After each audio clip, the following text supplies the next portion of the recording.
নমস্কার বন্ধুরা, কেমন আছেন সবাই? আমি দেবশ্রীস লাইফস্টাইলে আবার একটি নতুন ভিডিও নিয়ে আপনাদের কাছে চলে এলাম। রোববার দিন সকাল সকাল একটুখানি কালকে রাত্রিবেলায় দোকানে গিয়েছিলাম, ওখান থেকে একটু কিছু বিস্কিট নিয়ে এসেছি, আর একটু গোপালের মুরকি বাতাসা এগুলো একটু শেষ হয়ে গিয়েছিল, লজেন্স দু গোপালের একটু গুঁড়ো দুধ এগুলো সব নিয়ে এসেছি, এগুলো একটু বার করে নিচ্ছি। নিয়ে এবার ডাকতে হবে ওদেরকে, ওরাও এখনও ওঠেনি, আমি তো উঠে পড়েছি।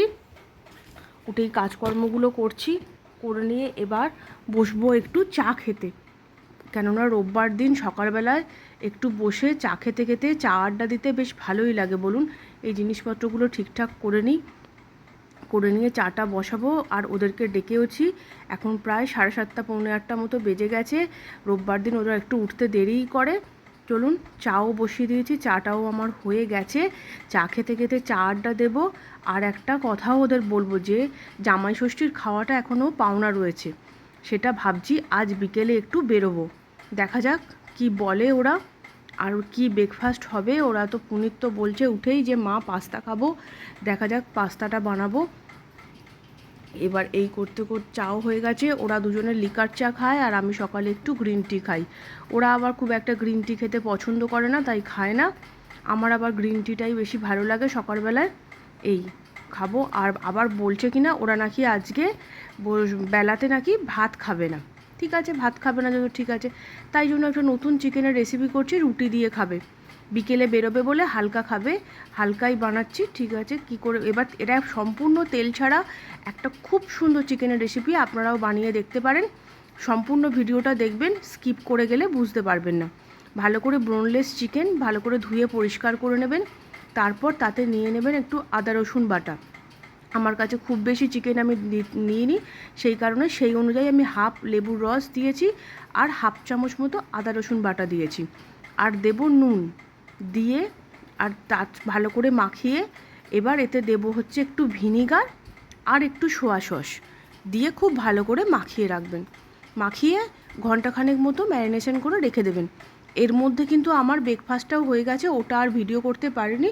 ওদেরকে একটু পাস্তা বানিয়ে দিয়েছিলাম। আর আমার তো প্রতিদিনের জানেন এই গরমকালে ছাতু বা চিড়ে এটা খেতেই ভালো লাগে, সে রোববারই হোক আর যাই বারই হোক না কেন, আমার এটা বেশি ভালো লাগে। আমিও খেয়ে নিয়েছি, স্নান টান হয়ে গেছে। এবার এটাকে ম্যারিনেট করে কিছু ঘরের কাজকর্ম করব, পুজো টুজো তো সবই মোটামুটি হয়ে গেছে, এটা ঘন্টাখানেক ম্যারিনেশনে থাকবে। এদিকে ময়দাটাও মেখে নিয়েছি, খাবার সময় গরম গরম রুটি বানিয়ে নেব।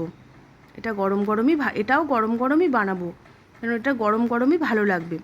একদম সম্পূর্ণ তেল ছাড়া, দেখুন খুব স্বাস্থ্যকর এবং ভালো, যারা ডায়েট করছেন তাদের পক্ষেও খুব ভালো। কড়াইটা ভালো করে গরম করে এবার এই চিকেনের পিসগুলো একটা একটা করে দিয়ে দেবেন। কোথায় যাব বুঝতে পারছি না, কেননা পুনিতের একটু পড়া থাকে রোববার, সেটা শেষ হতে 5টা 5:30 বেজে যায়। ভেবেছিলাম কলকাতার দিকে যাব, কিন্তু সেটা হবে না, সেই অগত্যা কোলাঘাটেই যেতে হবে। যাই হোক, কোলাঘাটটা কিন্তু আমাদের এখানে বেশ ভালোই লাগে, ভালোই সময় কাটানো যায় এবং ভালোই লাগে। ঘুরে ফিরে অনেক অনেক রেস্টুরেন্ট, অনেক হোটেলগুলো সব কিছুই রয়েছে, সব জায়গায় ঘুরিয়ে ফিরিয়ে বেশ ভালোই লাগে।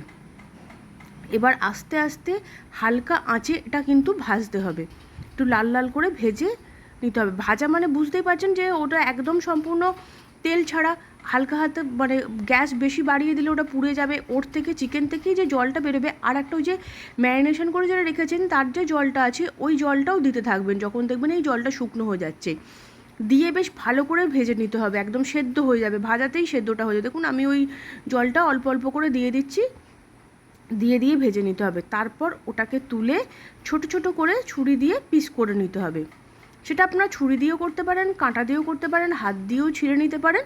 ছোট ছোট করে পিস করে নিতে হবে, পিস করে রেখে দেবে। দেখুন যখন সবসময় তো সলিড এই পিসগুলো খেতে ভালো লাগে না, এমনি তোমার কারির সাথে বলুন যার সাথেই বলুন ভালো লাগে না, সেই কারণে এরকম রেসিপি করে নিলেও কিন্তু ভালো লাগবে খেতে। এবার যারা ধরুন ডায়েট করছেন তারা সম্পূর্ণ এটা এক বাটি স্যালাড হিসাবেও খেয়ে নিতে পারেন, কিন্তু রুটি পরোটা দিয়েও কিন্তু বেশ ভালো লাগে।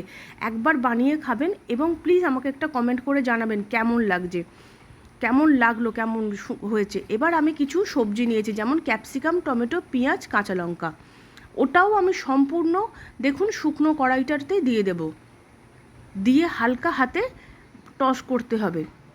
এর মধ্যে দিয়ে দেবেন নুন, কেননা আগে থেকে কিন্তু চিকেনে নুন দেওয়া আছে এবং সোয়া সস আছে, দুটোতেই কিন্তু নুন থাকে।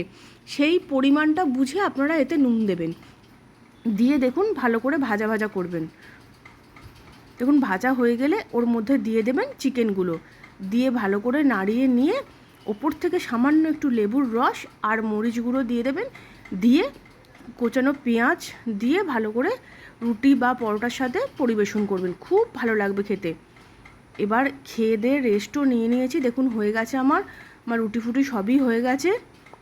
আমার রান্নাঘরটা না আলো না জ্বালালে খুব অন্ধকার লাগে। এবার বিকেলবেলা একটু রেস্ট নিয়ে রেডিটা হয়নি, রেডি হয়ে আবার আপনাদের কাছে আসছি। মুখটুকগুলো পরিষ্কার করে রেডি হয়ে নিই। কোথায় যাব না, কোলাঘাটেই যাব। উনি তো উঠে পড়েছে, পড়ে একটু চাটা খেয়ে এবার রেডিটা হয়ে নিচ্ছি। তাড়াতাড়ি রেডি হয়ে তারপরে বেরোতে হবে। আমার ভিডিও আপনাদের কেমন লাগে প্লিজ একটু জানাবেন, একটু লাইক শেয়ার এবং কমেন্ট করবেন, এবং যারা নতুন তারা চ্যানেলটি একটু সাবস্ক্রাইব করে দেবেন প্লিজ। কেমন লাগছে বলবেন। চলুন বেরিয়ে পড়েছি। হালকা হালকা সব জায়গায় বৃষ্টি হচ্ছে না, কিছু কিছু জায়গায় একটু বৃষ্টি হচ্ছে। ওয়েদারটা বেশ ভালোই লাগছে, কিন্তু প্রচণ্ড বিদ্যুৎ চমকাচ্ছে। আমার আবার একটু বিদ্যুৎ চমকালে ভয়ই লাগে, বিশেষ করে দেখুন খুব ফ্ল্যাশিং হচ্ছে। ওই জন্য আমি বলছি সামনাসামনি। ওরা আবার বলছিল যে তমলুকের দিকে যাবে, ওখানে একটা খুব ভালো হোটেল আছে আমার বাংলায়। বললাম না না না, আর না, চলো বাবা এই আমিনাতেই ঢুকে পড়ি, কেননা অত দূর যাবো না। এরকম ফ্ল্যাশিং হচ্ছে আমার ভালো লাগে না, আর আমিনার এই অ্যাম্বিয়েন্সটা আমার খুব ভালো লাগে। আজকে যেহেতু আমার ট্রিট, সেহেতু খুব বেশি না নিয়ে নিয়েছি হচ্ছে মাটন আমিনা স্পেশাল আর তন্দুরি রুটি। এদের আমিনা স্পেশালটা তো সব জায়গারই খুব ভালো। মটনের এদের দেখলাম মটনের পিসগুলোও বেশ ভালো, খুব আলুটাও বেশ সফট, খুব ভালো খেতে। বিশেষ করে খেয়ে নিয়েছি আমরা, ভালো লাগলো, সবাইয়েরই খুব ভালো লেগেছে, কিন্তু পুনিতের আবার একটু ঝাল লেগেছে। যাই হোক, আমি বললাম একটু ঝাল টাল খাওয়া অভ্যেস কর, ওই কারণে ও বললো ডেজার্টে কী নেবে। আমি তো নিয়েছিলাম হচ্ছে আমিনা স্পেশাল পুডিং, আর ও নিয়েছিল ফিরনি। আর আপনার দাদা বললো ও খাবে না এসব কিছু, ও নিয়েছিল একটা মশালা কোল্ড ড্রিঙ্কস নিয়ে। আমার তো বেশ ভালোই লেগেছে, এদের পুডিংটা বেশ সফট এবং ঠান্ডা ঠান্ডা, বেশ ভালোই লাগছিলো। চলুন আবার এই পর্যন্ত এই ভিডিওটা, আবার একটা নতুন ভিডিও নিয়ে আপনাদের